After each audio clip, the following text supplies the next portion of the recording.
Well, good afternoon, ladies and gentlemen, and thank you for attending. My name is Eric Drozd, and welcome to everyone here at our host, Kitchener City Hall, and a special welcome to all of our audiences watching on our live webcast. This is the first of 3 candidate forums organized by the Greater Kitchener-Waterloo Chamber of Commerce in advance of the June 12th vote. The debate for Kitchener-Waterloo will be held at the Waterloo Rent Complex on Monday, June 2nd from 4 to 6 p.m., followed by the Kitchener-Conestoga debate on Wednesday, June 4th at 4 p.m. at the Welsh Memorial Centre. Very briefly, just to explain the format of this afternoon's debate, the format will begin with a 90-second introductory remark from each candidate. They have been selected at random, and we'll start with, in our case, Ronnie Smith of the Green Party, and will be followed by Wayne Wettlaufer of the Progressive Conservative Party, and then Margarete Johnston of the New Democratic Party, and Daiene Vernile of the Liberal Party. That is the order of our opening remarks, and then the first question will go to Wayne Wettlaufer, and we'll continue the questions from there. The questions, as I mentioned, are in a priority, are in a different priority areas as identified by the Greater Kitchener-Waterloo Chamber of Commerce through their advisory committees and responses from the membership at large. Those portfolios include the economy, education, healthcare, and municipal services. The questions will be asked in rotation, as I just mentioned, and the moderator reserves the right to terminate answers where appropriate.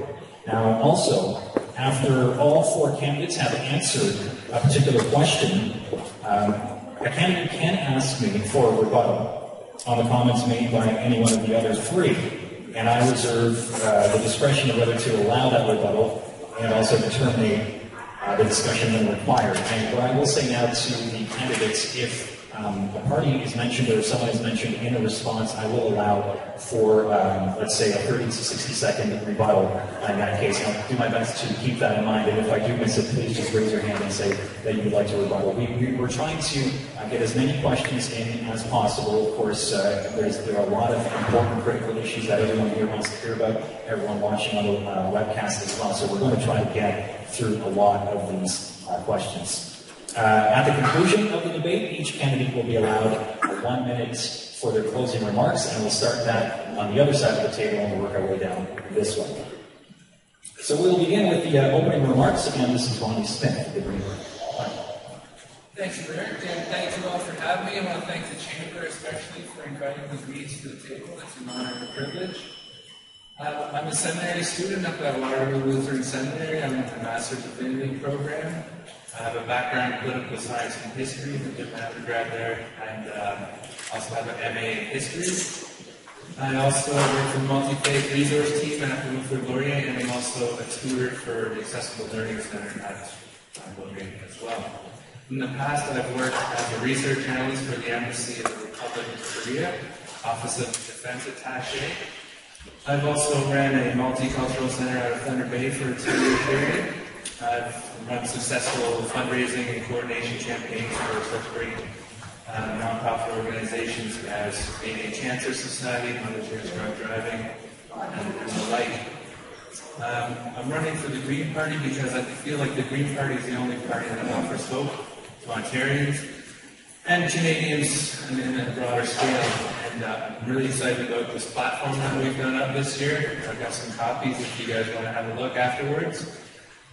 And it's fiscally responsible, and it's broad-based, community-focused, which I think strikes the right balance overall, and that's what we need to be working for. And we work here to bring cooperation and teamwork, and that type of spirit to debate, and hopefully to Queen's Park should one or more of us get elected. Very excited to hear your questions and happy to answer. Thank you very much. All right, thank you, Ronnie. And now we'll go to Wayne Wettlaufer with the Progressive Conservative Party. Wayne. Thank you, Eric. Good afternoon, everybody, and thank you for coming out. You know, Ontario has everything we need to be prosperous. But under the McGuinty with Liberals, taxes have risen, more people are unemployed, hydro bills are sky high, and Ontario's debt has doubled. Local Liberals have stood by and watched as 12,000 local manufacturing jobs have disappeared. They've cut eye exams and other health services that local families depend on. Sadly, today's Liberal government is more focused on the best interests of their Liberal Party than they are on anything else. It's time to get Ontario working again by generating 1 million jobs over 8 years. Can it be done? Of course it can. It was done by a previous Conservative government. Providing tax relief for families after balancing the budget. Creating 200,000 new jobs in the skilled trades. And reducing the size of government, starting at the top. I've served as your MP. I know what it takes to get the job done, and with your help, on June 12th, we will get Ontario working again. Thank you. Thank you, Wayne. And we now move on to with the New Democratic Party, Margaret Johnston. Margaret. Thank you. My name is Margaret Johnston. I am an elected trustee on the Waterloo Region District School Board. I have experience balancing a $638 million budget and working within the framework that the Liberals created. Paired with my North American-wide work experience as a business developer at the University of Waterloo in cooperative education, my daily interactions with industry have enabled me to be a consistent champion for business. I understand your world, and I help make you successful by delivering right talent to you. I'm disappointed in my Liberal opponent. How could she cover the waste and neglect of the failed Liberals for the last 10 years, and then have the audacity to run for those same Liberals, thereby condoning them? The only credible explanation is that she is in it for herself, not for Kitchener families. In southwestern Ontario, the recent CTV Ipsos Reid poll has said that the NDP has an 11-point lead over the failed Liberals and is the only choice to stop the Mike Harris-inspired Conservatives. This election provides an opportunity for positive change for Kitchener Centre. One of the key reasons that I have chosen to run for the NDP is because of the strong leadership of Andrea Gorbeck and MPPs like Catherine Pike. Andrea is shifting the culture of politics at Queen's Park by putting people first while supporting and cooperating with business. Our NDP platform addresses the Liberal wasting scandal. It has a solid strategy to create jobs, grow the economy, and make life more affordable. Voters can choose leadership that makes sense. All right, thank you, Margaret. And we now go to Daiene Vernile, Liberal Party. Daiene. And contrary to popular belief, I'm not in it for myself. I've stepped away from a long career in broadcasting to serve my community, as I have been doing for the past 30 years, informing people. Well, for 3 decades, it has been an honor to come into your homes as the anchor and producer province-wide. I am not a career politician. Working in the private sector, like many of you, I know the pressures of accountability and meeting the bottom line. The best part of my job is meeting people and hearing their concerns. Whether it's inside a factory, a school, or at a new tech startup, people have a similar story to tell. They want good schools for their kids, reliable health care, well-paying jobs, and to live in retirement in dignity. In this election, people are also telling me that they want a better bang for their buck. You know, 36 years as a journalist has taught me to recognize political spin. This afternoon, you're going to hear my opponents use words like waste and corruption. Perhaps they feel if they scream this often enough that, just like the boy who cried wolf, somebody might believe them. Speaking to you now as a reporter, here are the facts. Ontario has the leanest government in Canada, with the fewest number of public servants per capita. That's a fact. We used to have the longest hospital wait times. We now have the shortest. That's a fact. We have one of the lowest corporate tax rates in North America. A fact. And since the 2008 recession, we have gained 460,000 jobs. So the Liberal plan is moving forward. We're focusing on job creation, better transit, and retirement security, not firing workers and demonizing entire groups of people. John Malloy performed outstanding work for this community. I hope to continue that legacy selflessly for you. I'm ready to start working for you as your Liberal MPP. Thank you. All right, thank you, Daiene, and thank you to the candidates for your opening remarks. As mentioned, the following questions are in priority areas identified by the Greater Kitchener-Waterloo Chamber of Commerce through their advisory committees and responses from the membership at large. And again, I will just mention that those portfolios are the economy, education, healthcare, and municipal services. And municipal services is where we will begin with the first question. So once again, Ronnie Smith was the first to go for the opening remarks. So Wayne Wettlaufer will be the first to answer this question. Candidates, the first question from the municipal portfolio. As many local media reports have indicated, the region of Waterloo recently lost a carpenters union certification appeal at the Ontario Labour Relations Board. As a result of this decision, the cost of infrastructure projects due to a reduction of qualified bidders will be significantly increased and shrink the funding available for necessary social and other services delivered by the region. If elected, will your party propose amendments to the Ontario Labour Relations Act to exclude all provincial municipalities and school boards as construction employers, and also do you believe all qualified businesses should have the opportunity to bid on all municipal contracts? And again, the first answer will be provided by Progressive Conservative Party member Wayne Wettlaufer. Wayne. I could answer that in one word, yes. Our party believes very, very strongly in providing jobs for all of the best qualified employers and employees, and that is what it will take. Yes. Okay, thank you, Wayne. And we now go to Margaret Johnston with MEP. Margaret. Yes, thank you. School boards and municipalities are not being considered as construction companies under the traditional provincial master agreements. As a trustee, I understand that one other school board fell into this category, the Greater Essex School Board. Experienced this in the appeal and were granted the exemption. The NDP has made a commitment to review the issue. My future colleague, Catherine Fife, wrote the Minister of Labour and asked her to conduct a full review of the matter. Both Liberals and Conservatives did not take action. Chance. Thank you, Margaret. And now we move on to Daiene Vernile with the Liberal Party. Well, it's curious that Wayne says that he's going to remove it when actually the mechanism to deal with this dispute was put in place by the Mike Harris government. Wayne, you were down at Queen's Park when this went in. So the issue is quite complicated, folks. There's no easy answer to it. It's before the board right now. It hasn't issued its final report, and my understanding is that there are still some hearings to take place. Should we respect the process? Yes. Let's wait for the answer.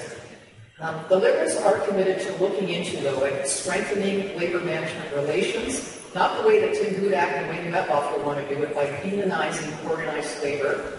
We want to do this in a respectful way where all sides get fair consideration. Thank you, Daiene. And Wayne, your mention, would you like to rebut? Yes, please.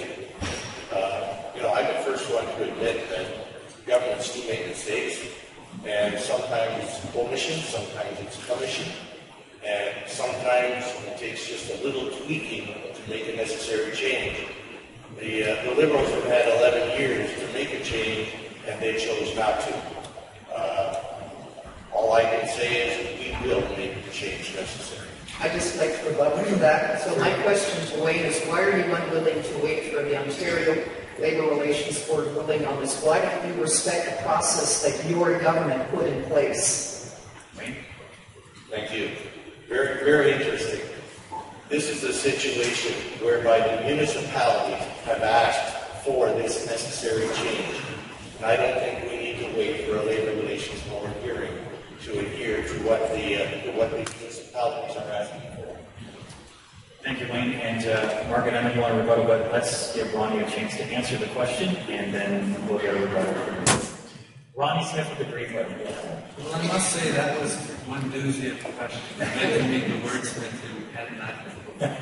Actually, if you don't mind, can I get the question again, please? Absolutely. Would you like to hear the entire question? Please. Well, the region of Waterloo recently lost their carpenters union certification appeal at the Ontario Labour Relations Board. As a result of this decision, the cost of infrastructure projects, due to a reduction of qualified bidders, will be significantly increased and shrink the funding available for necessary social and other services delivered by the region. If elected, will your party propose amendments to the Ontario Labour Relations Act to exclude all provincial municipalities and school boards as construction employers? And do you believe all qualified businesses should have an opportunity to bid on all municipal contracts? I think we promote fair economic practices. As public servants, we have to factor the bottom line. But I think the question is the underlying skill shortage in our country, particularly in this province. We have some fascinating policies geared towards getting more training for people in trades. We promote the one-to-one policy for apprenticeship to journeyman. These types of, we have a social innovation foundation for youth to help them foster innovative ideas and implement them locally. In general, our focus is local first. I hate to see big companies come from outside the region and taking these jobs away from local tradespeople and companies and such. I'll be honest, I don't know too much about that specific ruling, but those are just some general principles that we tend to operate by. Okay, thank you, Ronnie. And Margaret, you wanted a rebuttal. And then we'll move on after this rebuttal. I do. Thank you. And as I said before, it's interesting to hear the back and forth between Mr. Wettlaufer and Ms. Vernile, but really, both Liberals and Conservatives did have a chance to take action, and they did. Okay. Another one final one? Yes. Okay.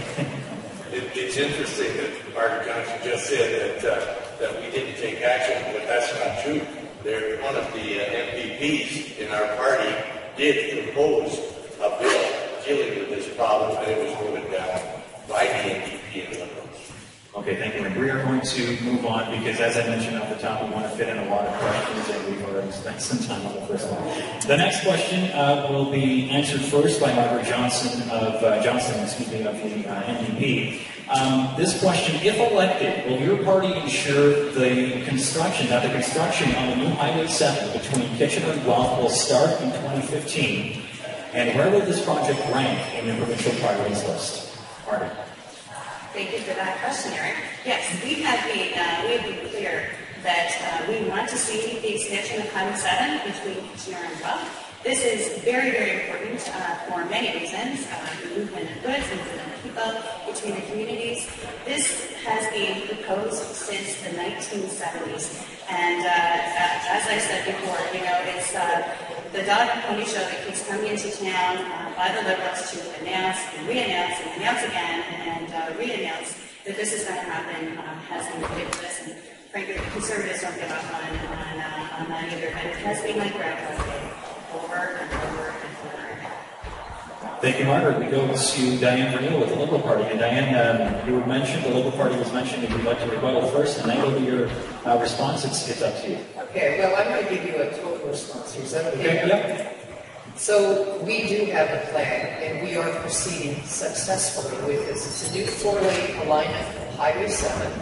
The property acquisition is being completed, and advanced construction starts next year. This is part of our bigger transit plan. We're addressing the traffic problems that we do face in the region, also by improving rail service.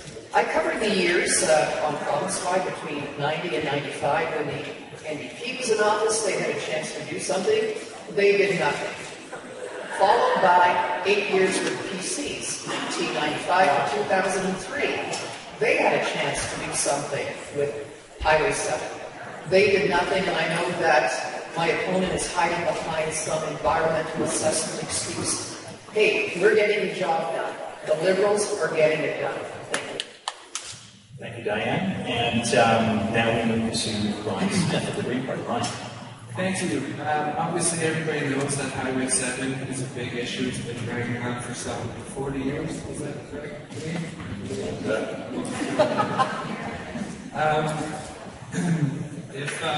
We feel that ideologically we would favor a public transit solution to the backlog on that highway.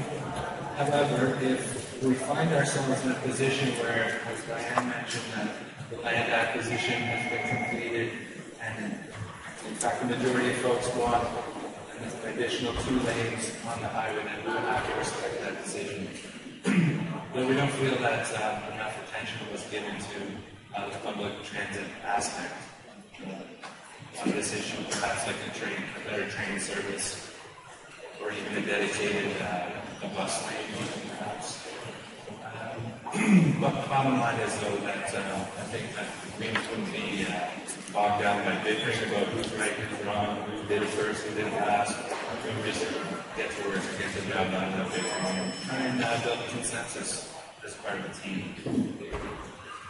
Thank you, Ronnie. And now we go to Wayne Wettlaufer with the PCs. Let's say that the highway is the top priority for our government, for if we are in it. And it will be part of the capital budget of $12.9 billion, which is spent every year. The highway itself will cost in the area about $330 million expensive money. But I want you to understand that the $1.1 billion lost from the gas plant scandal would have paid for that highway to be times over, and it would have been built. Had the present government followed through on its promises, not once, not twice, but 3 times, we'd be driving on that highway now. As far as the environmental assessment is concerned, believe it or not, governments have to abide by the law too. And that includes environmental assessments. If environmental assessments are required, they're required. Governments must abide by it. And we did abide by it. Thank you. Thank you, Wayne. Margaret, you signal for rebuttal? Yes, thank you so much, Eric. Yes, I just wanted to say that, it's always interesting to hear how far back it was, but Levels have been in power for the past 10 years, and nothing has happened in that time. I think it must be the slowest land acquisition on record. Perhaps it's being done meter by meter, but we have been waiting a while for them. Thank you, Margaret. And we will now move on to the next question. Still under the Municipal Services portfolio, this question. The Waterloo Region business community has been a strong supporter over the past decade for all-day, 2-way GO train service between the region and Union Station. What are your plans for implementing this service? And first to answer this question, Daiene Vernile of the Liberal Party. Daiene.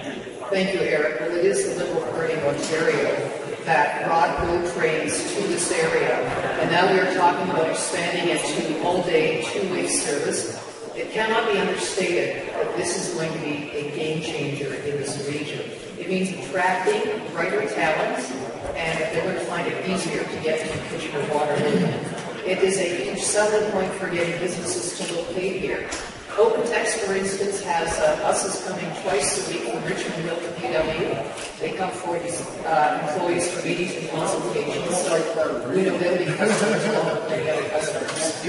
So we want to move ahead with this great plan. And we know that people and businesses are not only asking, they are pleading for an alternative to the 401. Thank you, Daiene. And now we go to Ronnie Smith, the Green Party. Ronnie. Yes. Obviously, there's nobody up here that's going to talk against the idea of all-day GO train service. We all agree that we need to get that done. And it's a part of the Green Party's greater transit matrix solution for decongestion on the 401. We propose to have high-speed rail through the province to get a lot of those trucks off of the 401, get some of those goods shipped by rail rather than on the road.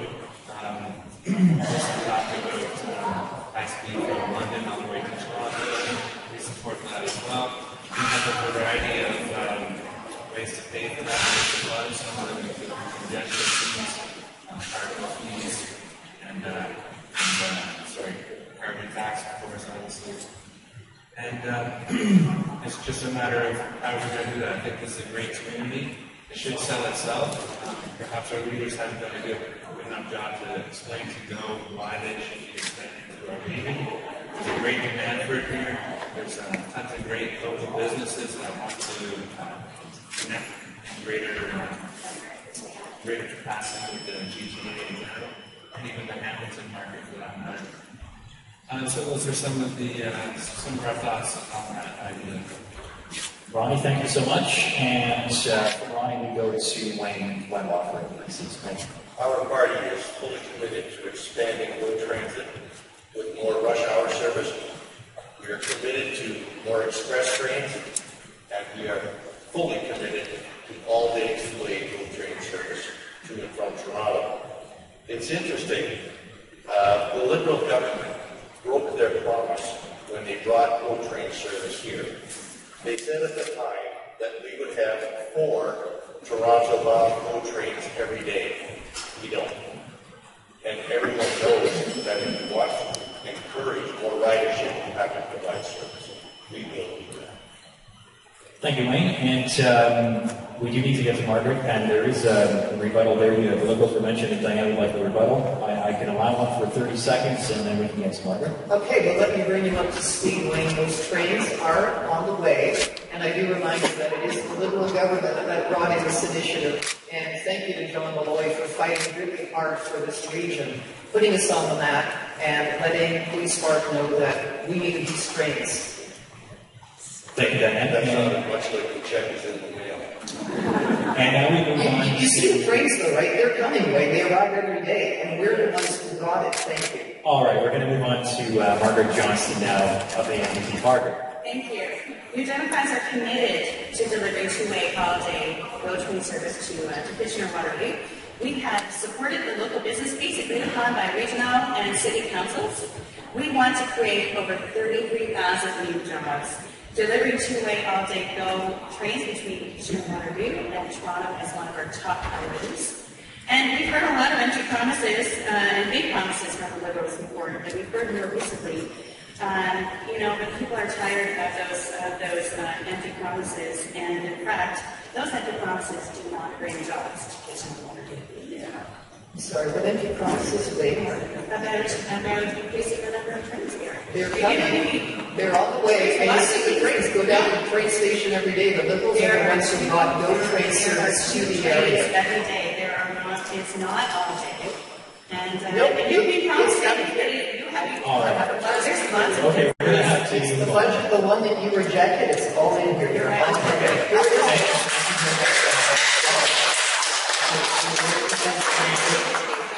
We're going to try to move on because we want to get as many questions as Yeah, but possible. not before you ripped it off and called it your own platform. Okay, here we go. Next question. Wow, Who wants to do the next question? Here we go. The next question will go to Ronnie Smith of the Green Party. This question. We're still in the municipal service portfolio here, folks, okay, so stay tuned. The region of Waterloo recently selected a consortium of construction companies and related businesses to construct the local rapid transit system utilizing a public-private partnership, P3. The Greater Kitchener-Waterloo Chamber of Commerce has been a vocal supporter of the public-private partnerships and recommended this financing option for the LRT to Regional Council in 2011.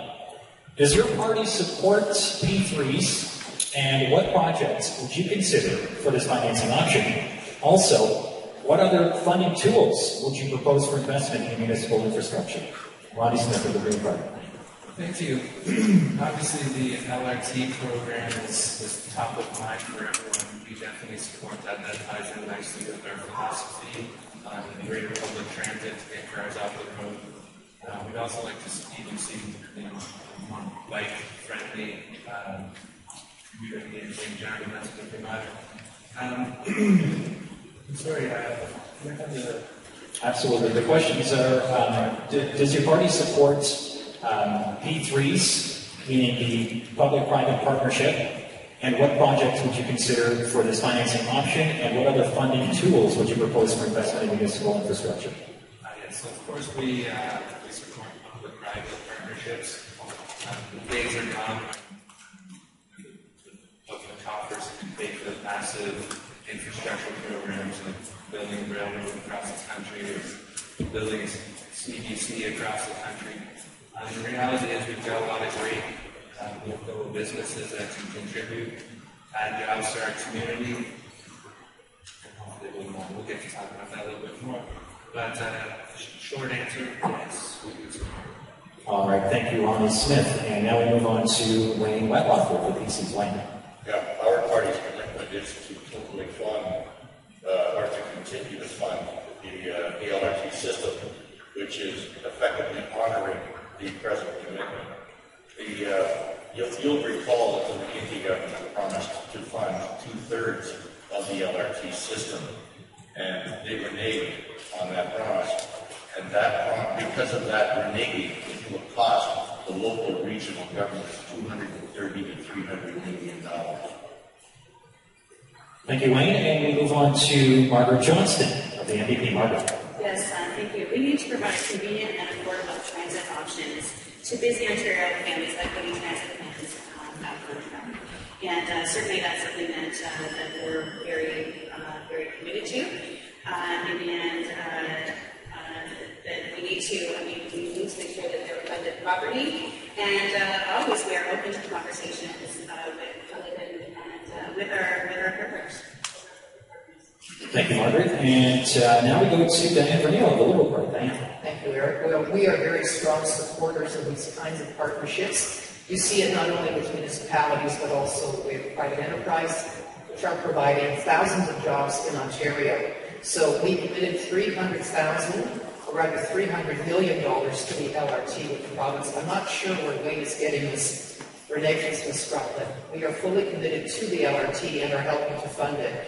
We do have a fear, though, that certain government gets in, that many of the supports that are there for the region right now are going to disappear. And you have people in our regional government that are asking about homelessness programs, senior services, Ontario Works, of course, transit, ambulance services, and childcare. If the PCs get in, what happens to the support for these? So that is a great concern. Back to the partnerships, I want to mention some companies. Colonial Cookers, PWO Canada, Conestoga Meat Packers, Elmira, Cat Products, Comdev, OpenText. The Liberals have entered into partnerships with all of these companies, and they are providing thousands of good jobs in this region. Thank you, Daiene. And Wayne, I'll give you a rebuttal you mentioned in that response. Wayne? Thank you. The numbers come from the fact that the Liberal government promises to fund 2/3 of the LRT system and then reneged on the promise. Simple as that. No, it was always a three-way partnership between the feds, Toronto, and the local government. And I see some city officials here, and they can speak correct. And I'm getting a nod from a city official, and so I'm obviously correct. And we'll let Margaret, you want to do another word on this? Yes, actually, what I wanted to say is that the biggest thing that the Liberals will be offering is blank checks to these. Okay, Margaret, thank you. This is actually a follow-up question to the LRT, so maybe we can continue to talk about it. The Chamber has also been a vocal supporter for extending the LRT into Cambridge with an immediate plan around costs and timelines. What will your party propose to assist with constructing an LRT that services all urban areas of Waterloo Region? And first to answer this question, Wayne Wettlaufer of PC's Wayne. I would like to refer that to the regional government because it's the region that is going to determine the absolute necessity of that. And then, of course, there is the funding agreement in place between the regional government, the provincial government, and the federal government. And from there, they will have to decide what is going to happen with it. But it is a regional government project. Thank you, Wayne. Margaret Johnston with the NDP. Yes, thank you. As I said earlier, that we need to provide affordable and convenient transit options to all Ontario families, and that the transit plans come out. Frankly, the Liberals don't make sense on transit. They've got funding, wasting hundreds of millions of dollars in monetary taxes on families. Congestion is just as bad as ever, and we really need to have that customer.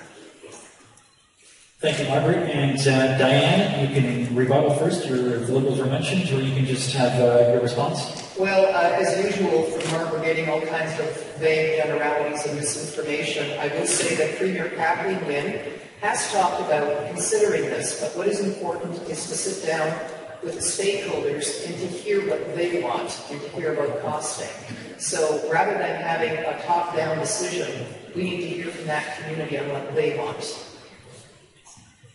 Thank you, Daiene. And Margaret, would you like to rebut? Well, it's costing our economy over $6 billion every year. That's not a big thing. What's costing $6 billion? Congestion. Where did you pull that out of, Mark? You can pull it. Okay, we're gonna let Ronnie Smith of the Green Party answer the question as well. Ronnie. Well, first of all, I'm sorry, what's the source? What is the source you're referring to? Like, can you please quote your source? That's from the All right, Ronnie Smith of the Green Party. yes, thank you. First thing I would just like to encourage my fellow candidates here to attack the Green Party platform. So I'd like to get in on this rebuttal business.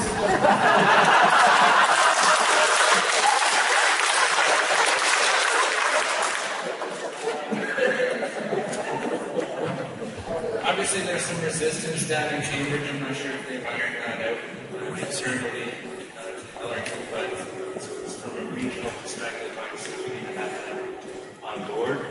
There's a lot of people going back and forth from Cambridge to Kitchener to Waterloo, so it doesn't make sense to have a regional transit strategy without Cambridge on board. So I support the position of the line of the question. Thank you, Ronnie Smith of the Green Party. We will move on. Margaret, you want to rebuttal? That's it. We should rename this to just rebuttal. Go ahead. What did my answer with cost of rebuttal say? Well, that's a good point. So we'll move on. It's not about Ronnie's answer. Okay, so then we'll move on. It's not about Ronnie's answer. All right, here we go. We're moving on to the economy portfolio now. The first question will go to Margaret Johnston of the NDP. And the question is, the 2014 Ontario budget indicated that despite overall growth in the provincial economy, the deficit continues to rise. As an example of the cost to taxpayers of this fiscal imbalance, the province now pays $11 billion on debt servicing annually, which is $3 billion more than total expenditures on universities and colleges. What specific steps will your party take to eliminate the deficit and pay down the approximately $300 billion in provincial debt? And we go to Margaret Johnston of the NDP. Margaret. Yes, thank you. We plan on balancing the books by 2017, pending a thorough review of the actual books after 10 years of wasting spending by the current government. I would not be surprised if they're probably in much worse financial condition than what the Liberals claim. Having said that, our plan is to save $600 million with the Minister of Savings and Accountability and create a financial accountability office to stop waste before it happens. And we will be more aggressive in cracking down on tax evaders and we'll do a modest increase to the corporate tax rate of 1%. And we're going to use that money to directly fund transit infrastructure. Thank you, Margaret. And we move on to Daiene Vernile of the Liberal Party. Daiene. Well, I'm going to surprise everyone and tell you some truth here, and that is to say that the Ontario economy, we know, is very severely affected by the global economic recession. In fact, there's no way of candy-coating this. We have the stuffing kicked out of us, folks. And since then, revenues were not what they expected to be. And it doesn't matter what government was in office, federally, provincially, or around the world, it was tough for everyone. Add to that we have the federal Conservatives who are now treating Ontario differently. They are not flowing transfer payments as they do with other provinces to Ontario. But we are making investments in this province to ensure that we have steady economic growth, and we're seeing it. We want to have a competitive business climate and to invest in infrastructure. So with that growth, we're seeing it happening here in the region. How do we plan to pay our deficit and to continue growing our economy? Well, we plan to sell real estate that is no longer in our interest, so LCBO and Ontario Power Generation headquarters. The Liberals are going to continue to spend less per capita on government than any other province. Remember, I said that at the start. We have the fewest number of civil servants in Ontario per capita compared to any other province in Canada. We're going to reduce the number and size of government agencies by 30% by 2015, and that is under review. Now, you might want to talk about hiring a financial accountability officer. Guess what? We tried to do that in April, and guess who stopped it? It was the NDP. In fact, it was Catherine Fife and the all-party committee. They had 2 candidates they were ready to hire, and it was Catherine Fife who blocked it. That person would be there now doing their job, but they were stopped by the NDP. And we also plan to maintain a freeze on MPP and senior executive salaries in our time there. So, balancing the budget by 2017, 2018, we're doing it 12 months after the PCs, and we're not firing 100,000 people. All right, and in that response, Margaret. Yes, thank you. I know that has that apparently that's something that's being touted by you. I believe that job increase didn't, that your party stood in the way of even interviewing or even looking at people. So, you know what, we are committed to a financial accountability officer and a minister of financial accountability, or a ministry of financial ability, and we're going to need that to take a look at your books. If you like, I can show you the letter that Catherine Fife wrote refusing the candidates, and I'm not sure what you're quoting. All right, I can show you her actual letter. Thank you, Daiene. We're going to move on to Ronnie Smith. Ronnie, the Green Board. Yes, thank you. There's a lot of great stuff in our budget, and I encourage you to take a look at this. But what appeals to me the most is the fact that it's fully costed, and we tell you exactly how we're going to pay for everything. One of the most exciting things in here is talking about royalty rates for mining and aggregates and water resource extraction in this province. Our mining royalties, for example, are usually 1.5%. Compared to the provincial average above 9%. So we would like to raise those rates up into the provincial average range, and you may use your imagination as to how much money that would generate. I don't have the exact figure for you, but you get the idea. We feel that targeting local economies is the best way to generate wealth and keep wealth in our communities. So we propose to restore the 1% corporate tax cut by the previous government, restore that to 12.5%, and use that money to invest in an employer health tax exemption for local businesses. Currently set at $450,000, that would double to $900,000, enabling local employers across the province to generate more jobs without being penalized. So it's taking those taxes off of jobs. We feel that, again, that local businesses are best situated to generate wealth in your community and are most likely to keep that wealth in our communities.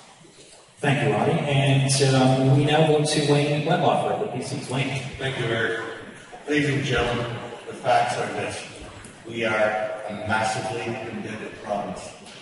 We are so massively indebted that it is threatening the very things that we hold dear in this province.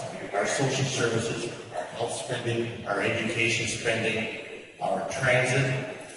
You cannot spend $11.5 or $12 billion more every year than you take in. It can't be done.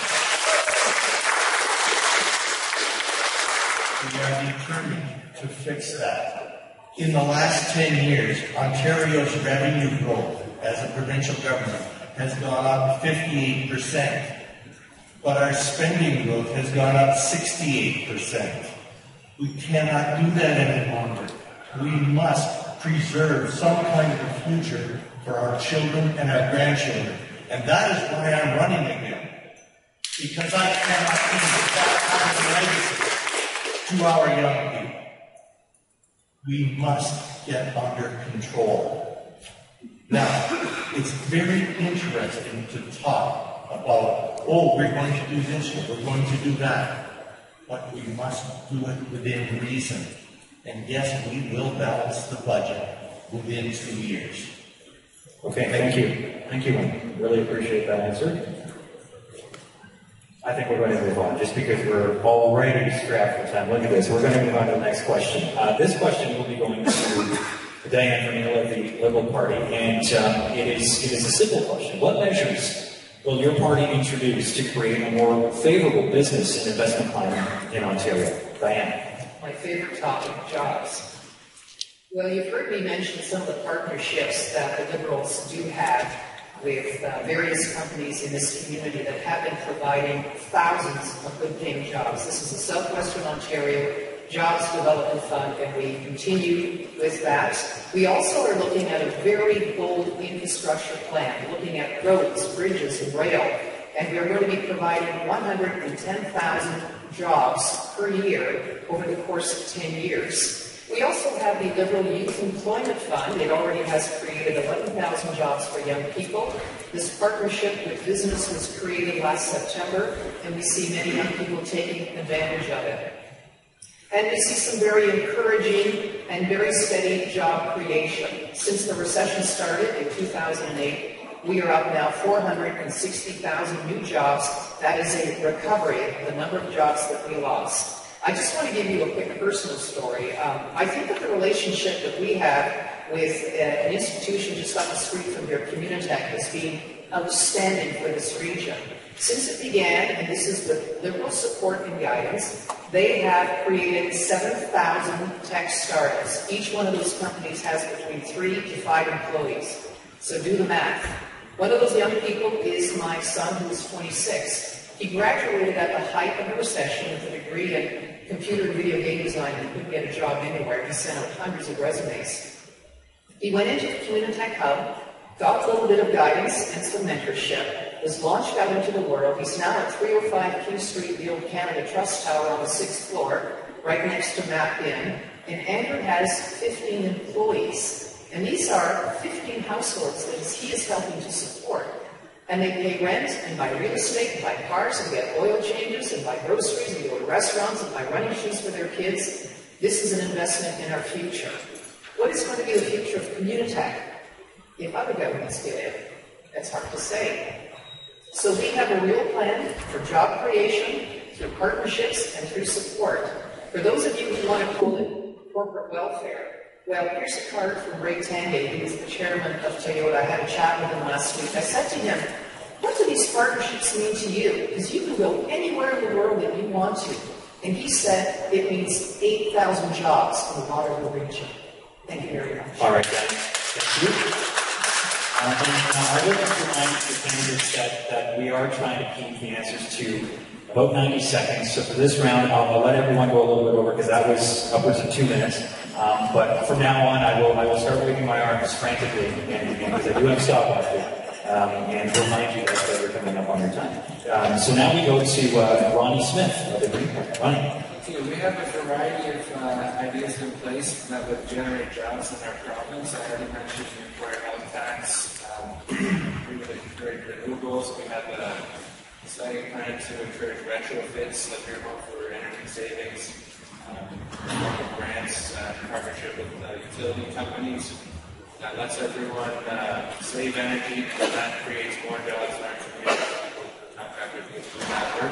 Also, if we encourage renewables, then we have a lot more construction, installation, manufacturing jobs.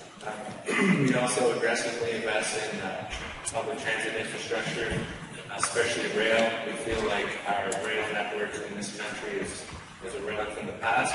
We're falling behind other jurisdictions around the world that can move goods and people a lot faster, and they're reaping the economic benefits that result from that. So it's an exciting mix, and it's green-centric, as you can imagine, and we feel like we can, without chewing and strip off our opponents, get down to work and put these jobs in our communities. Thank you, Ronnie. And we move on to Wettlaufer of the PC's. Wayne. Jobs is a key issue in the province, certainly in this community. I've been going around door to door in the last few weeks. Well, actually, I've been around for a year and a half, but especially the last 2 weeks, this is really coming up. There's a lot of manufacturing jobs that have been lost in this community, and I'm hearing over and over from people that have lost their jobs, whether it was Buds or maybe Schneider's. They're very concerned. So we have to look at how are we going to get more jobs. So I've talked to German industrialists, I've talked to Japanese business interests, and I'm told the same thing by foreign investors. Ontario is closed for business. They do not like the high hydro rates. They're not willing to pay the high hydro rates. They don't like the job-killing red tape. They said they will not deal with it. I talked to a local businessman this week, it was Friday, in Waterloo, and I asked him, I said, how many hours a day do you spend dealing with red tape? He said, I have a department devoted to dealing with red tape. He said, I have 3 people fully employed dealing with red tape. That's costing him $110,000, $120,000 a year dealing with red tape. That means he can't go out and hire somebody for his plant. The Japanese and the Germans who would love to expand here but can't, they could provide jobs. We have Ontario-based businesses who are leaving the country because they can't deal with red tape or the high hydro prices. Ladies and gentlemen, we have to bring hydro prices within reason. We have to bring taxes down within reason if we expect companies to provide jobs. Thank you. Thank you, Wayne. You absolutely can. Margaret Johnston with the NDP. Yes, thank you. The NDP believes in supporting small and medium-sized businesses as they are the drivers of our economy. We've come up with the job creator tax credit. In fact, we introduced it in 2010 as a private member's bill, and it was actually defeated by all the Liberals and Tories at that time. But the job creator tax credit is quite simple. Create a job, get a tax credit. And we really believe, I know that works as a business developer at the University of Waterloo with public education. I know that works now. And it's often what is the tipping point to have an employer create a job. And so I'm quite excited about that. And as well, we have the corporate infrastructure tax credit that we put in place. So when companies want to retool their plant, or they want to expand their plant, they get a tax credit for doing that. And that is going to keep jobs here in Ontario, and it's going to provide more jobs for more people. As well, and those coupled with the what we call the Emerging Industries Fund, which is for new companies, for new types of businesses, like the high-tech sector, the creative sector. All those things are really going to help put people back to work, and I know that it works. And the small business tax rate will go down from 4.5% to 3% by 2016, and that's how they're going to get people back to work. Margaret, thank you very much. I find this is an interesting conversation, so I'll allow for a couple of rebuttals. Ronnie, the Green Party, Ronnie Smith, as well. Yes, I just want to challenge the prevailing paradigm in this country that we need to give our resources away to corporations to invest in. We've got one of the most educated populations in the world. We've got the most resources of almost any other country in the world except for Russia, perhaps. We're the most safe and secure country in the world.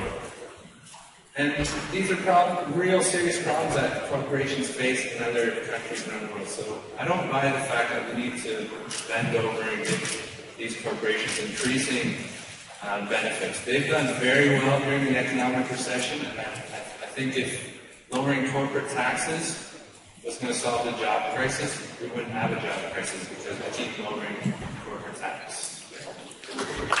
Thank you. Daiene, Vernile with the Liberal Party. So in answer to a comment made by Wayne Wettlaufer, we actually do have some of the lowest corporate tax rates in North America.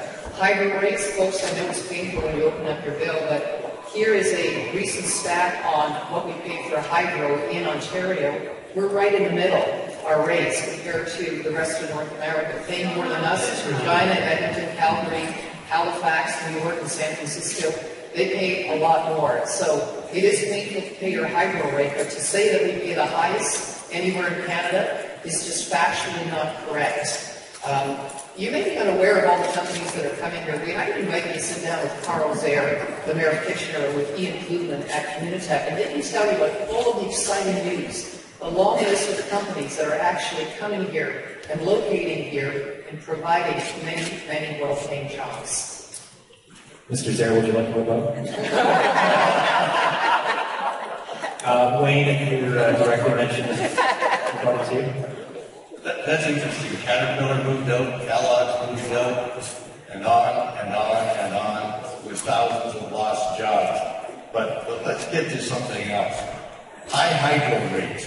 We do pay the highest hydro rates in North America, right here in Ontario, regardless of what the candidate said. Now, the other day, we were out canvassing. We talked to one senior who said to me, she said, you know, I open up my hydro bill, and she says, I'm actually afraid to open it up now. She said, because I don't know how much longer I can even keep my house. She said, it's one of the highest costs I have. This lady was about 85 years old, give or take, and she was out working in her flower garden. She was enjoying it, but she might lose her house because of her hydro rates. She might have to sell it. We talked to another lady who has to get up at 4 o'clock in the morning to do her laundry so that she doesn't have to pay the high hydro rates. So, all right. Thank you, Wayne. Mark, we'll get the final word on this one to Margaret Johnston. Go ahead. Thank you. You know, as I'm going through the door as well, and I'm hearing from people about their disappointment over their hydro bills, and certainly Daiene mentioned that it's painful when you open your hydro bill. Well, it's painful. I'd say that what I hear most is that it's painful because of the debt repayment charge on your hydro bill. I had one gentleman say to me, you know what? When I get my MasterCard bill, it tells me how much I owe on it and how much my interest rate will be. But he said, it's funny. They never tell me how much is out on how much the actual debt repayment piece is. And I said, well, I don't think they'd be able to afford to mail out your hydro bill if they've had that many sales. So anyhow, it is painful, and people are having to make decisions about whether to heat or eat, and that's not right. Okay, Margaret Johnston, thank you very much. Sorry, I just wonder if Wayne, you could tell me where that lady lives, because I'd love to tell her about our exciting grant proposal. And she could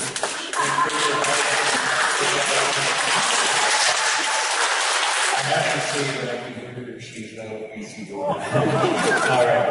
We're going to move on. That was thank you, candidates, for all of your answers. That was a very interesting conversation. This question will go to Ronnie Smith of the Green Party. Local employers in all sectors continually reference the imbalance between the skills required for jobs and their operations and the skills that potential employees possess. What measures does your party propose to address the provincial skill shortage? Ronnie Smith of the Green Party. Yes, as I mentioned earlier, we are in support of the 1-to-1 ratio for apprenticeship to tradesmen or women in this province.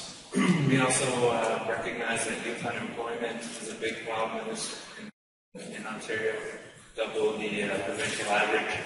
So we propose an exciting program to help them develop skills and innovate new ideas and reintegrate them back into the economy. But also, we need to, as a society, change the notion that it's university or bust in this society. So I think the teaching situation, for example, is a perfect example. We generated a flood in the market with all these teachers that can't find work, but students are made to feel at the high school level that, as I said, it's university or bust. So we need to encourage students in the high school. We need more effective screening into the trades for those most suited to trades, those most suited to university, going to university. There's a lot of exciting ideas coming out of Europe, especially Switzerland has a very advanced system in this regard, and their youth unemployment is much, much lower than ours, and their overall economy is, I would say, more balanced than ours. So those are some of the ideas that we would put forward. All right, thank you, Ronnie. And now we go to Wayne Wettlaufer of the Progressive Conservative. Wayne. Thank you, Eric. We've all read the reports over the course of the last year and a half about the number of skilled trades that we're short in this province and in this country. We've read the reports that we will need 1 million new skilled trades in Canada in the next 10 years, half of those in Ontario. How do we encourage skilled trades when we have a 3-to-1 or a 5-to-1 ratio So a plumbing shop, an electrical shop, or a precision machine operator can't be hired and get training because of this ratio. For instance, let's say the small plumbing shop who has 2 journeymen. That plumbing shop can't hire an apprentice because of the ratio of 3 or 5 to 1. The electrician, the same thing. He can't go out and hire an apprentice. So what we have said is we must reduce the ratio, first of all, from this 3 to 1 or 5 to 1 to a 1 to 1, which is being employed through many jurisdictions in North America now. The other thing we want to do is use skilled trades as a course in the community colleges. We want to develop that, and that will be very beneficial. That will help the training of these skilled trades. We can develop, with a stroke of a pen, 200,000 skilled trades jobs in the next 3 to 4 years. And we can develop more than that in another 5 to 6 years. All right, thank you, Wayne. And now we're on to Margaret Johnston with the NDP. Margaret. Yes, thank you. A few weeks ago, I attended the Manufacturing Summit that was put on by the Chamber of Commerce. In fact, I attend a lot of Chamber of Commerce events, and I'm the only one of the 3 people that does. It is an issue for our local manufacturers to ensure that we have the proper skilled people in place. So the NDP has a number of programs to address those issues. First of all, one of the biggest issues that I'm hearing at the door from older people that have lost their jobs is that they need to have the ability to retrain. And so we're investing in retraining programs for workers over the age of 55 so that they can get back to work and take some of those jobs. I work every day with students at the University of Waterloo who have amazing skills and a great talent pool that certainly we are putting them into the local economy here, and they are working on a number of those jobs. But we need to make sure that we are providing opportunities so that everybody can get back to work. They could take those jobs. There are a lot of jobs available. That's the overriding message that we hear in this area in terms of manufacturing and advanced manufacturing. There are jobs available, but we need to make sure that people can access that for those companies. Thank you, Margaret. And we now go to Daiene Vernile with the Liberal Party. Daiene. The number one reason why any company around the world would want to locate here in Ontario is because they're looking for a well-educated workforce, and we do provide that. Starting from the earliest years, the Liberals are the ones who brought in full-day kindergarten, all the way up to university and college, where we have a 30% grant for students who need help there. We now see that 83% of students are not graduating from high school. When the PCs were in power, it was only 68%. That meant 1/3 of students were even graduating from high school. We are promoting an apprenticeship training program with a tax credit. We see the number of apprentices has doubled to 120,000. The grants go up to $2,000 per apprentice. We also have a really exciting second careers training program. I did a half-hour show on this. It was at Conestoga College. There were hundreds of students who were there, and it was really exciting to see people in mid-career who were taking these courses. And to answer to one of the comments that we wanted to see skilled trades in the colleges, it's already there. Just go to Conestoga College, you'll see that. And in terms of chamber events, I've been to many. I've seen many of them too. So thank you very much. Thank you, Daiene. And again, an interesting conversation, and I will allow for rebuttal. And Ronnie, you indicated you would like a rebuttal. Yes. The deans and the presidents of the universities around this province tell us that in spite of the expenditure on education over the course of the last 10 years, that students are now less prepared to enter university than they were 10 years ago. The other thing that we need to take a look at is the total lack of math understanding in this province. We have so many of the students who are not passing the provincial standards test in the grades 4 to 6. If you don't get the training in math in those early grades, you will not be able to measure up in the later years. We have now fallen, in this province, we have now fallen behind the 10 leading jurisdictions in the world, including China, Japan, and Switzerland. We need to improve our map expertise. Okay, thank you, Wayne. Would anybody like to rebuttal to that? We're good? I'm just wondering if there's going to be more questions on education because I just... Yes, there is. Thank you. Yes, there is. There's going to be more questions on education. Moving on here, this question will be answered first by Wayne Wettlaufer of the PCs. The Greater Kitchener-Waterloo Chamber of Commerce has worked collaboratively with many community partners in recent years to attract foreign trained professionals into our local economy. The long-term viability of many employers depends on this talent retention to compete in a changing global market. What measures does your party propose to assist in recruiting international talent? Wayne Wettlaufer with the PCs. Thank you, Eric.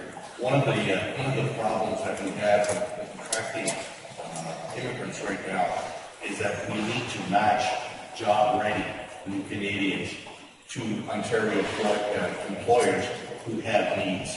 And right now that is not being done. The unemployment rate for recent immigrants to Ontario is the second highest in Canada. We have to do something there. We have to improve that balance. So what we want to do is, first of all, we want to take advantage of existing federal programs to strengthen our economy, to attract entrepreneurs, and to fill the skills gap with the immigrants that are coming here. There are many immigrants who are taking their post-secondary education here. We see them every day, especially in this community. And what we would like to do is to help them settle in Ontario with an accelerated path to citizenship, which is available. Other provinces are taking advantage of it. We are not. Thank you, Wayne. And now we move on to Margaret Johnston of the NDP. Yes, thank you. Newcomers must have better access to settlement services than what is an accreditation program and certainly what is in place. So we need to help people whenever they come here. The Liberals have failed to help foreign trained professionals become accredited, and it's sad whenever you're speaking with somebody that's perhaps driving a cab who is a doctor in their home country. We need to be addressing those issues. We need more skilled people here in Ontario, so certainly accreditation is a huge issue, and we will be addressing that. Thank you, Margaret. And we move on to Daiene Vernile with the Liberal Party. Daiene? Well, our comprehensive job strategy is not just limited to Canadians, but it's open to everyone. There are organizations already in our community that are attracting foreign-trained professionals. Many of them are attracted to the high-tech sector. I mentioned Communitech before, and we have supported this organization, like I said, that has provided 7,000 new tech startups in this region. We, of course, are always open to sitting down and speaking with stakeholders. If this is their milieu, we want to listen to them and hear what they have to say. And as your elected representative, I want to be your voice, taking your ideas and your concerns back to Queen's Park. Thank you, Daiene. And now we go to Ronnie Smith of the Green Party. Ronnie. Yes, obviously there's a lot on this file that has to do with federal policy. But obviously we share the NDP emphasis on the accreditation process. My mother-in-law, for example, was a teacher in Finland, and she's come here, and she can't get her credentials acknowledged in this country. She's had to send letters to embassies and consulates, get it translated, get this, that, back and forth, back and forth. She's been trying to do this for about 5 years now, so she's taking it seriously. And our province won't accept her credentials as a teacher. So I feel that issue very closely, very personally for me. But at the same time, I think Ontario is a great jurisdiction to attract foreign skilled professionals. Perhaps Alberta's a little more specific with the oil patch development up there, and they're a big draw. But if we encourage local businesses, as I mentioned in some of my previous policy points, we feel that generates a lot more opportunity to take advantage of skilled workers and attract them over to our region. Thank you, Ronnie. Daiene, if you were mentioned in that. Margaret, if you'd like a rebuttal, it's yours, or we can move on. I like what you said. Thank you, Margaret. Okay, we're going to move on to the education portfolio now. The first question will go to Margaret Johnston of the NDP. The local post-secondary institutions will be increasing their enrollments over the next 5 years. However, provincial funding to match these enrollment increases is limited to 1% or lower. Wilfrid Laurier University has suggested that annual institutional inflation will be 7 to 8%. How will your party ensure that provincial post-secondary institutions possess the financial resources to address these pending challenges? Margaret Johnston of the NDP. Yes, thank you. You know what, that's a huge issue. And university costs in Ontario are actually higher here than they are anywhere else in the country, and that really is a travesty. And so we will be addressing it by making sure that we have more frontline staff, certainly in our classrooms.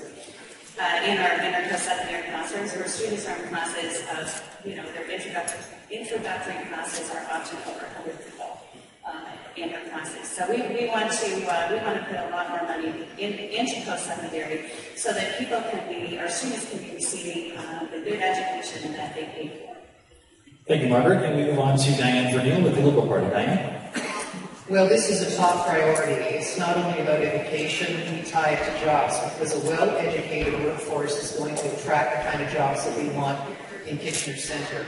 So the Liberals are the ones who brought in full-day kindergarten. We have 30% off tuition for college and university students. The PCs have told us that they're going to kill this. They're also going to increase tuition by $1,750 a year. That was in the white paper by Mr. Hudak in February of 2013. We have doubled the number of apprentices to 120,000, and we brought in these second careers programs for people who want to retrain for a new job. So essentially, we restored stability and good working relationships with teachers after years of turmoil under Mike Harris. If you want to attract global investors, as mentioned, you do need to have a very educated workforce, and this starts from the earliest years all the way up to secondary education. By contrast, we have the PCs who said that they wanted to get rid of full-day kindergarten. They want to fire educators. They want more crowded classrooms. And they want to have fewer opportunities for special needs students. This really is not a foundation for building an educated workforce in the 21st century. The Liberal plan is to support students and to respect teachers. Thank you, Diane. And the PC party was mentioned in that, but before we get to the rebuttal, we'll let Ronnie answer, and then we'll get to some of the rebuttals. Ronnie Smith of the Green Party. Thank you. I think the very nature of the question speaks to the systemic-ish problem that's plaguing our education system. When we say higher education, we automatically think of university, and college wasn't even mentioned in the question. The Green Party has a philosophy, we favor grants as opposed to loans, and we also support free education in general. We've seen a lot of jurisdictions in Europe that have had quite a lot of success bringing this in. Obviously, you're going to pay more on your taxes to get that, but it benefits everybody. You have a much higher educated population in general. Nobody gets left behind. People that decide not to go to college or university because they can't afford it get brought into the mix. And I think in general, our society is a lot healthier and stronger if we do that. Thank you, Ronnie. And as I mentioned, the PCs were mentioned in the response by Daiene Vernile. So, Wayne, you can use the rebuttal and first, or you could just give us your answer to the question. I'll go into the rebuttal first. It's interesting, the question related to colleges and universities, but of course, the Liberals wanted to talk about kindergarten. And ladies and gentlemen, I have to tell you that I'm aware that the Liberal math fails, but obviously the Liberal reading fails as well, because they do have a copy of our platform, and our platform states quite specifically that we will honor the commitment to full-day kindergarten. You voted to cancel it. We'll let Wayne give his answer as well. I think I would like to talk about first of all, the apprenticeship spaces that we were talking about, the 300,000 apprenticeship spaces, because that relates to community colleges. But, as you're probably aware, and I do talk to the community college presidents quite a bit, as well as the university presidents, it is very difficult for students to transfer between community colleges and universities. We would like to make that easier. Right now, tuition rates are the third highest in Ontario, but they are anywhere in the country. The importance, students are adding so much debt. They have so much debt when they graduate.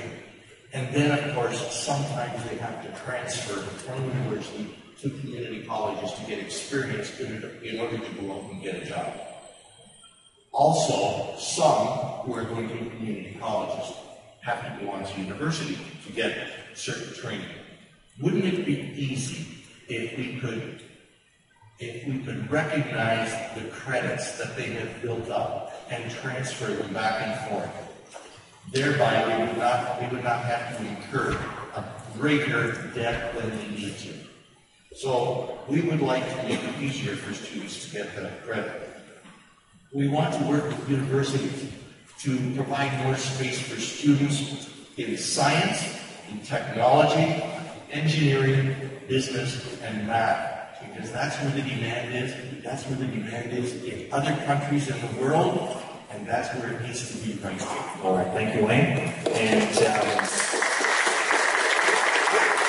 Wayne had mentioned the local party. Daiene, if we have a rebuttal. Well, I think that much of that has already begun, Wayne, but it's nice to see that you're on board with that too. Thank you, Daiene. And again, an interesting conversation, so I'll allow Margaret, if you like a rebuttal, go ahead. Well, actually, I wanted to address some of the comments that Mr. Neal had said. You know, as an elected trustee and as I'm going door to door speaking with constituents across Kitchener Centre, and again, speaking with a teacher, you know, they're really upset that over the past couple of years, that really the word teacher has become a four-letter word.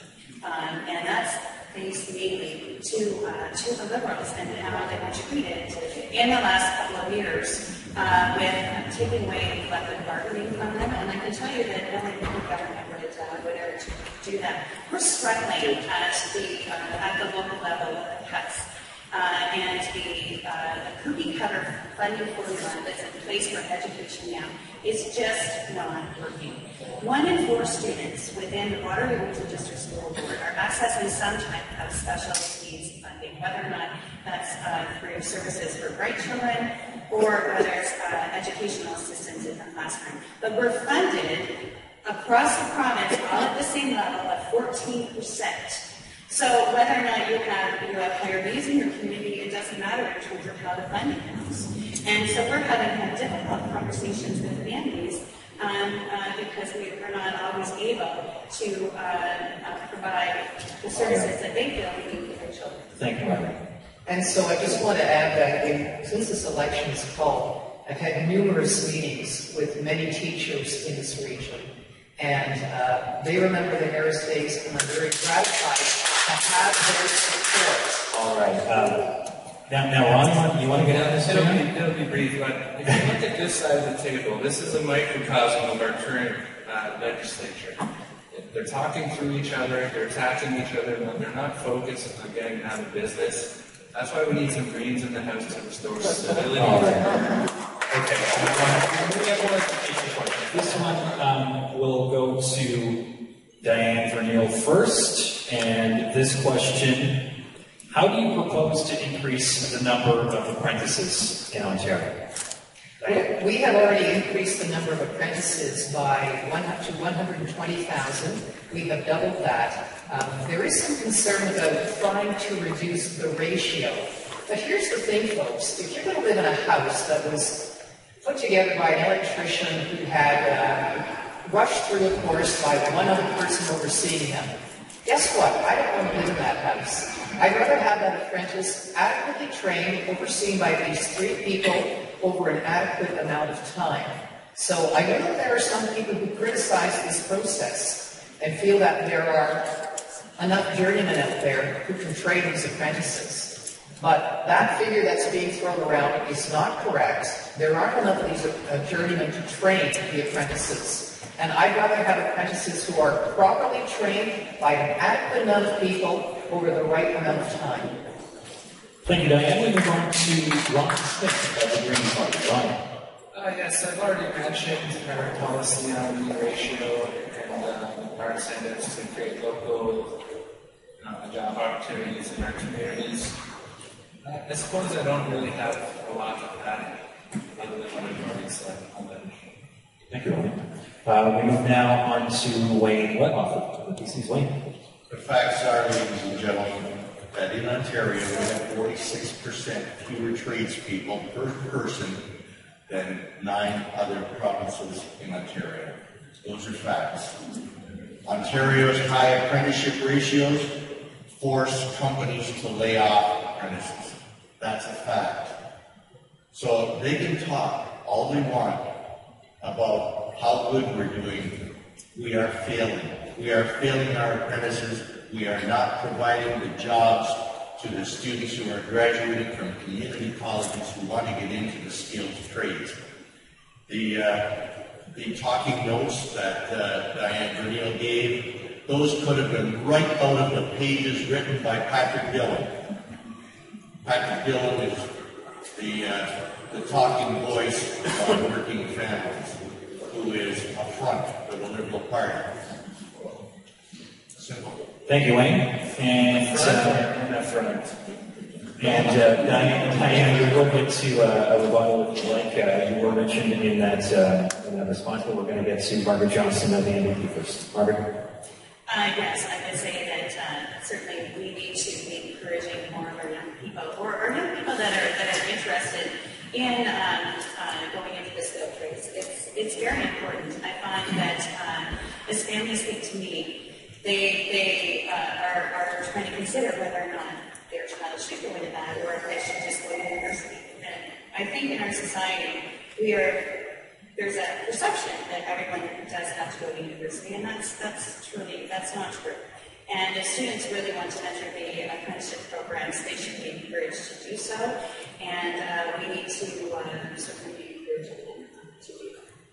Thank you, Robert. And Daiene, would you like a rebuttal? I just want to underscore how important it is to ensure that a person is properly, adequately trained for the right amount of time by a good number of people, and that's the way the system is right now. The other concern that we have with the system, if you start rushing people through and making it one-on-one, now the people who are doing the training are paying lower wages to the apprentice, and they churn them through, so the wages are going to stay low. Whereas if you train them over a longer period of time with more people overseeing their education, that person is going to be paid better in the end. So rather than having a disposable group of apprentices, we're looking at having a well-trained, quality group of people who are well paid. Thank you, Daiene. Wayne has signal for rebuttal. Go ahead, Wayne. That explanation is justification for having one of the most restrictive ratios in the world. Ladies and gentlemen, the statistics I gave you were from the Ontario Chamber of Commerce. Thank you, Wayne. Okay, we will move on. This next question will be coming to Ronnie Smith of the Green Party. And still in education, increasing enrollment numbers are accompanied by rising demands for campus infrastructure, including residences and teaching facilities. What does your party propose to address this imbalance? Ronnie Smith of the Green Party. Are you speaking about the larger deferred infrastructure and maintenance problem challenges? Yes. Jeez, what a mess. That's a tough one. I can't sit here and tell you I've got X, Y, Z lined up to solve that. I need more information. People are going to say funding, more funding. Obviously, there's a management piece of that too. I would need to see how those funds have been managed in the past, and I'm sorry I can't give you a more thorough answer to the question. Okay, thank you, Ronnie. And now we move on to Wayne Wettlaufer of the Pieces Link. I think the bigger question is the courses of study that the students take when you go into university. As I mentioned before, we should make it easier for students to transfer between institutions. The seedings would be somewhere in the area of $25,000 to $50,000 per student. We would like to encourage the students to go into courses of study which are related to those areas in which they can go out and get jobs, whether it be business, whether it be engineering, whether it be science, math, technology. This is what we really need the students to do. And this is where the focus needs to be. Are they to then do their maintenance themselves? Is that the idea? You never know. Thank you, Wayne. We move on to Margaret Johnston of Daiene. Margaret? Yes, thank you.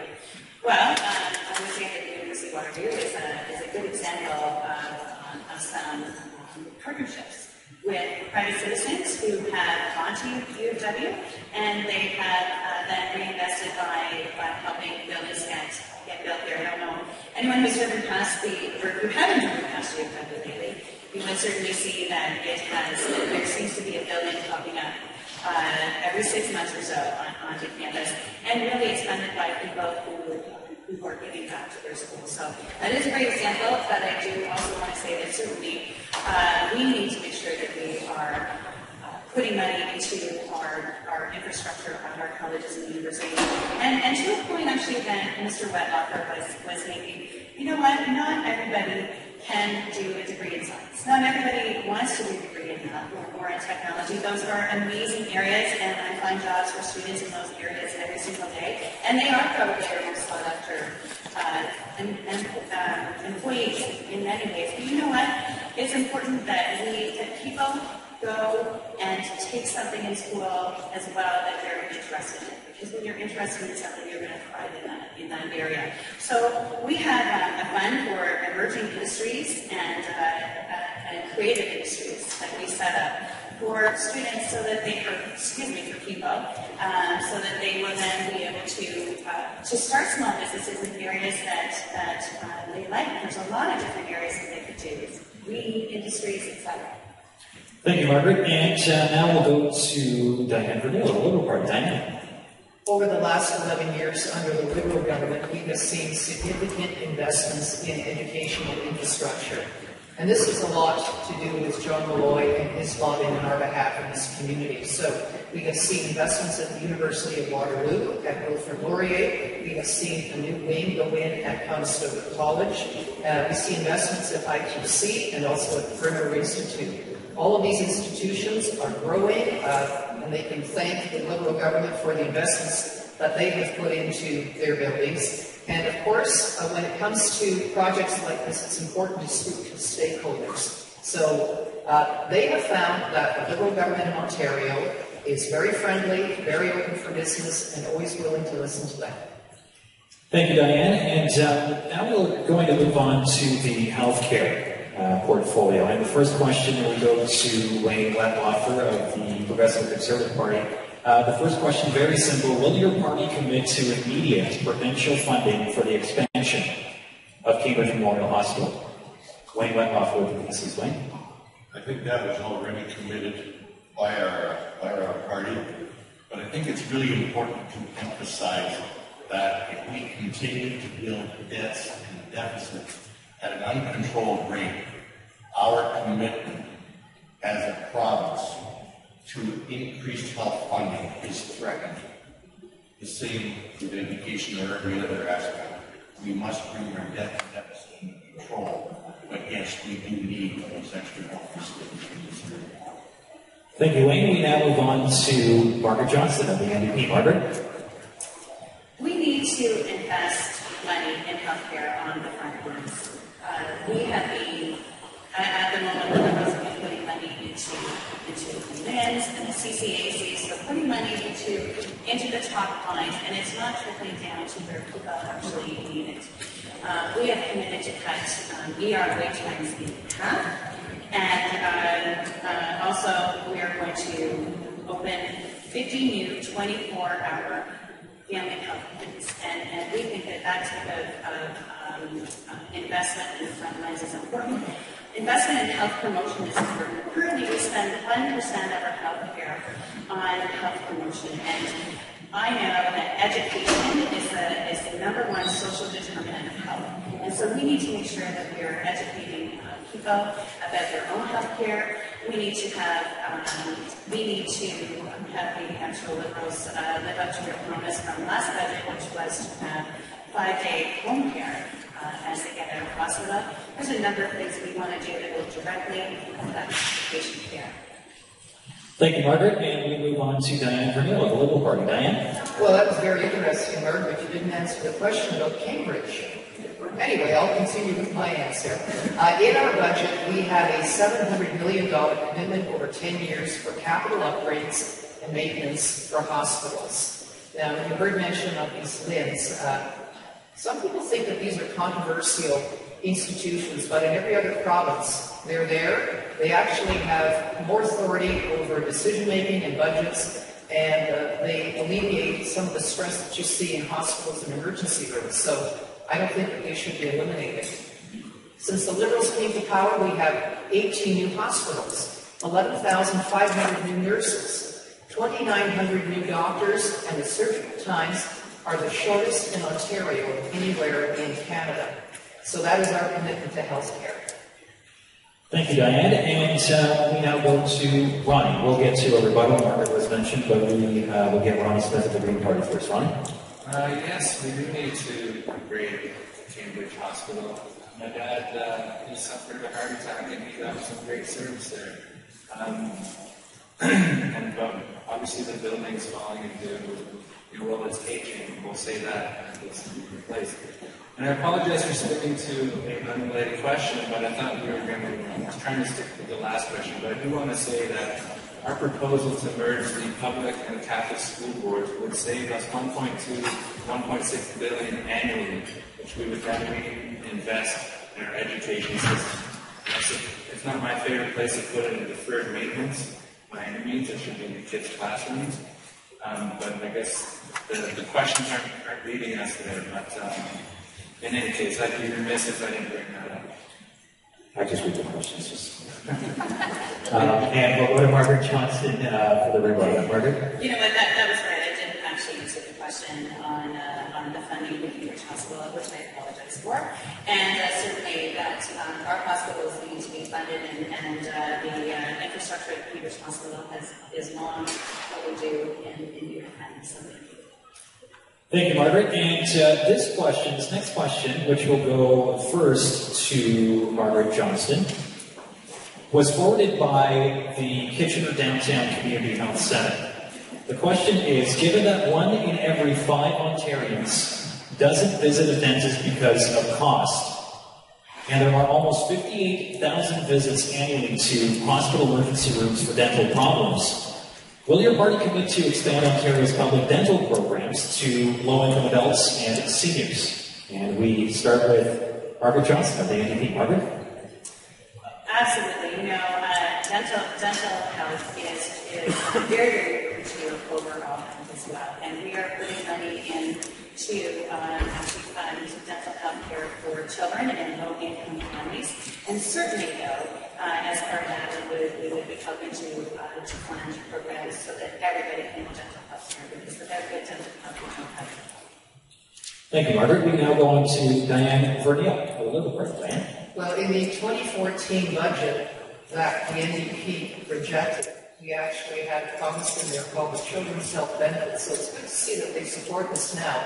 But just a month ago, they rejected it. So children in low-income families are going to have access not only to dental care, but vision care and mental health services, along with some other services. As for adults, that's not in the plan right now. However, it is certainly worth talking about. And I would love to take this to Queen's Park and raise this forward. Thank you, Daiene. And Margaret, the NDP mentioned will be here rebuttal, but we'll come to Ronnie Smith of the Green Party first. Ronnie. Yes, thank you. I definitely support public funding for low-income people who can't afford to go to the dentist. I've heard personally from some dentists in our riding, they're saying that there's problems with duplicate infrastructure that's wasting a lot of money in the program. And as well, their reimbursement rates that they're receiving are not up to snuff. I believe they're saying 46% compared to a national average of 82%. Like many, I don't want to name governments, but we've seen a trend where a great idea comes out and then it gets ruined by mismanagement and corruption, and then it leaves a distaste in the public's mouth, which in and otherwise should be a great program, and we should all be supporting. Thank you, Ronnie. And now we go to PC candidate point Wettlaufer, right? With the strains on the financial picture, it is important to keep in mind that dental care has to be included as part of the overall health picture. And we have committed to the ODA, the Ontario Dental Association, that we would consider as part of the health picture. However, there's one thing we need to keep in mind here: the amount of money that is being wasted by having levels of bureaucracy, CCACs, and labels. That money should be going to frontline healthcare. It should not be going to bureaucracy, to administration. I have to tell you that our government, when I was in government, we did bring in the CCACs. And the principle behind the CCACs is still a good principle. It needs to be cleaned up. You don't clean it up by setting another layer of bureaucracy to correct a layer of bureaucracy. It doesn't work. So that money should be going into frontline healthcare, whether it includes dental care or whatever. Thank you, Wayne. Healthcare is always a hot topic, so I'll ask for some rebuttal here. First, Margaret, you were mentioned earlier, so go ahead. Yes, thank you. Always happy to have an opportunity to talk about that budget. There are 70 promises in that budget. No timelines, no costing for them, and that's just not right. And the reason why the budget was not supported is there was 3 promises that were made in last year's budget. None of them were kept, and we can't trust you to keep. It's good to have. You promised the moon and the stars in this last budget, but there's no effective timelines and costing around it. So that's why we did not support it. Thank you, Margaret.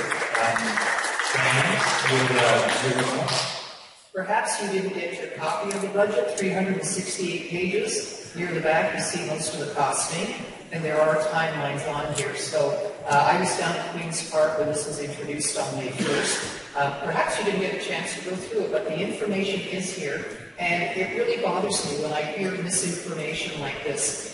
You are clearly mudslinging tonight. You're attacking me personally. This is the new way that the NDP is doing business. We saw it on Monday at the Northern debate with the Premier and with Andrew Horvath. So bereft of any ideas, or your board ideas from the Liberals, now you're personally attacking people. It's no wonder that people, good people, don't want to go into politics these days. Facts right here. As far as the LHINs go, that is frontline health care. And it is reducing costs. It's an effective way of delivering health care, relieving stress in hospitals. I will mention that we actually have a question coming up about the LHINs, so we'll get everyone's take on the LHINs coming up. And Margaret, give you the final ones. Yes, thank you. There's no timelines in there or costing on it. Or if there are, it's over 10 years, which means, and we keep there's a propensity to elect perhaps minority governments at the moment, and that's at least 2.5 governments before any of the promises may, or I should say, projections actually come in. So that's disingenuous. Okay. Have you read the budget?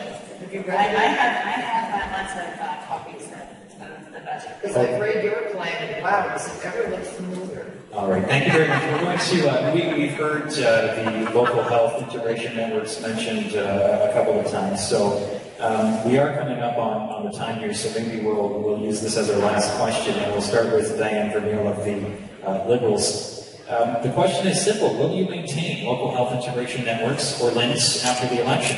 Why or why not? Daiene? Our plan is to continue with the local health integration networks. In fact, there are some people who would argue that they need to be given more power and authority over the budgets that we receive. happening in other provinces. LHINs do really stress on hospital emergency rooms, and they do this in a very cost-effective way, delivering health care to our local population. Thank you, Daiene. And we move to Ronnie Smith of the Green Party. Ronnie? Yeah, so I would just say I currently go to the Waterloo Region Nurse Practitioners Clinic, and I must say that the service is fantastic. They'll take the whole family in at one visit if need be, and spend up to 45 minutes with us addressing all our concerns. Very happy with the service. So let's have one of those. Okay, Ronnie, thank you so much. And we'll move on to Wayne Wettlaufer of the PCs. Wayne. The answer is definitely we will close the LHINs. Many of the LHINs have been investigated by the Auditor General, and the Auditor General has said that many of them have spending issues. They are using money for consultants and lobbyists. Now, why does a LHIN need to consult or have a lobbyist to lobby MPPs to get their way? They're supposed to be administering. They're supposed to be making it easier, and they're not. You cannot, as I said before, you cannot have one layer of bureaucracy administering another layer of bureaucracy. This money should be going to frontline healthcare. It should be going to a hub, if you will, of healthcare deliverers, like doctors, nurses, who will then formulate what kind of treatment is necessary for someone. We've got a big problem with chronic care in this province right now, and the LHINs aren't helping with that. We need to have a comprehensive care plan developed by the frontline healthcare deliverers, for lack of a better word. The other thing we want to do is we have to focus healthcare decisions on evidence-based healthcare. And that could be evidence that comes from around the world. Other people who have illnesses similar to a particular patient here. We need that. That's where the money should be going. It shouldn't be going into LHINs, which are strictly administrators. All right. Thank you very much, Lynn. And now we go to Margaret Johnston of the NDP. Margaret. Yes, thank you. We will scrap the LHINs. We need to end soaring administrative healthcare costs. We need to put more money into the front line. We need to we will cut emergency wait times in half. We will put more nurse practitioners in and more of those family health care teams that Ronnie was talking about that are so important. We need to put our money into the front lines where people need it. The Liberals have shut out local communities by using the LHINs to mask the cuts to healthcare, and that's not right. Thank you, Margaret. Thank you so much for that. All right, that concludes the question portion of our debate this evening. We will now move on to the closing remarks from our candidates, and Ronnie Smith went first on the opening remarks, so we will start with Daiene Vernile of the Liberal Party for the closing remarks on this one, and we will allow a minute for the closing remarks. So we now go to Daiene Vernile of the Liberal Party. Daiene. Thank you very much. I want to thank you, Eric, and you've been standing the whole time, so good on you. And thanks to everyone who came out here this afternoon to listen to Democracy in Action. Well, on June the 12th, you have a choice to make. There's the PCs who are threatening to fire 100,000 people, putting services at risk. With their so-called million jobs plan, we now have a long list of respected economists who are now telling us that the math is ridiculous. It just doesn't add up. The NDP triggered this election by not supporting the Liberal budget. Then they scrambled to cobble together a platform.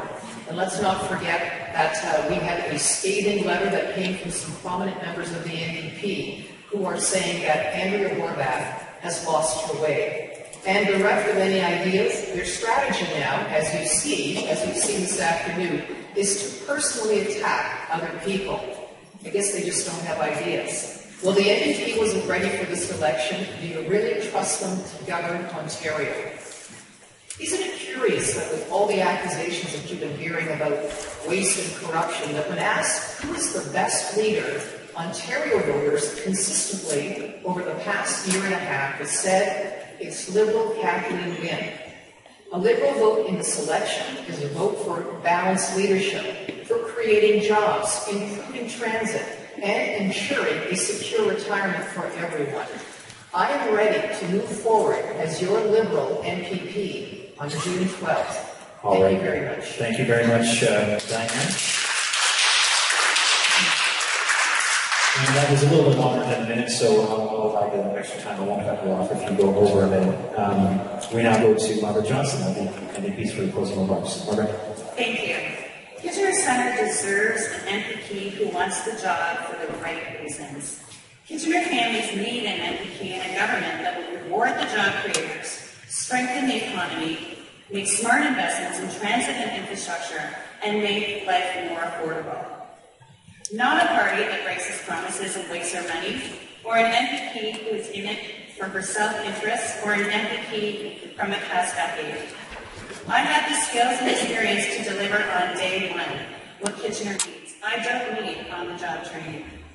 As an elected school board trustee, I serve the daily interests of Kitchener students and parents. The NDP is the only party that can stop the Mike Harris-inspired Tories. This challenge is a call to action. This election, voters can choose leadership that makes sense. This election, we can choose to elect an MPP that will get the job done, and an end to the funding cuts, broken promises, squabbling, and foot-dragging of the failed Liberal and Tory governments. I respectfully ask for your vote. Thank you. Thank you, Margaret. And now we get our closing remarks from Wayne Wettlaufer of the Progressive Conservative Party. Wayne. Thank you, Eric. Thank you, ladies and gentlemen. Like you, I've worked hard to support my family. More and more, however, it seems like the tax dollars that we send in Toronto are being wasted. Taxes are up. Thousands are unemployed. Hydro bills sky high.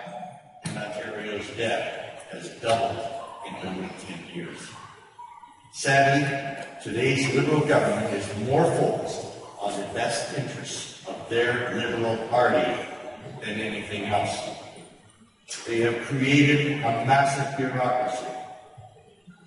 I've served as your MPP. I know what it takes to get the job done for our community, because this is not about me. It's about you. With your help on June the 12th, I will help you get Ontario working again. Thank you so much. Thank you.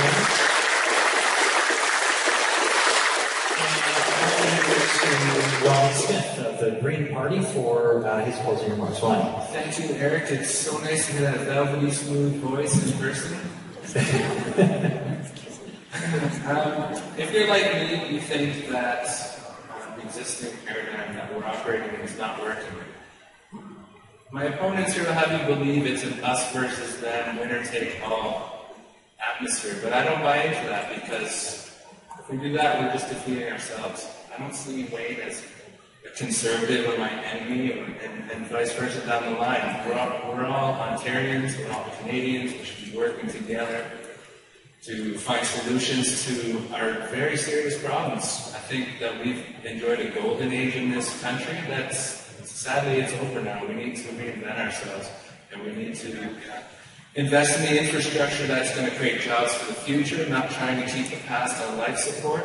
The Greens offer a fiscally responsible, broad-based, community-based solution to our deficit crisis, our jobs crisis, our education crisis, our environmental crises, on down the line. So I think that if you want to vote for hope, if you want to vote for the future, you need to vote for Green and send the Green to Queen's Park so we can mix up this nasty business that we're so used to hearing nowadays. Because, I mean, we're just shooting ourselves in the foot, arguing in circles. Yes, we have a question. Sorry, I joined this late. I don't- What is the Liberal platform again? I'm sorry. We're in the closing arguments right now. Ronnie, are you finished? I hope not. Okay. We're going to give Ronnie an extra 30 seconds. How's that? Go ahead, sir. What a lovely, attractive audience we have. I think I made my point. I'm an honest guy. I'm a family man. I'm training to be a pastor. I don't have a team behind me to give me notes on every question that's come up with me. I'm trying to give my honest take, bring integrity, good public policy. I'm well-rounded. I've got a broad understanding of the complex nature of how society functions and how each of us plays a role in that, and we need to come up with a solution that factors in all of those. Okay. Yes. Thank you. Okay, thank you.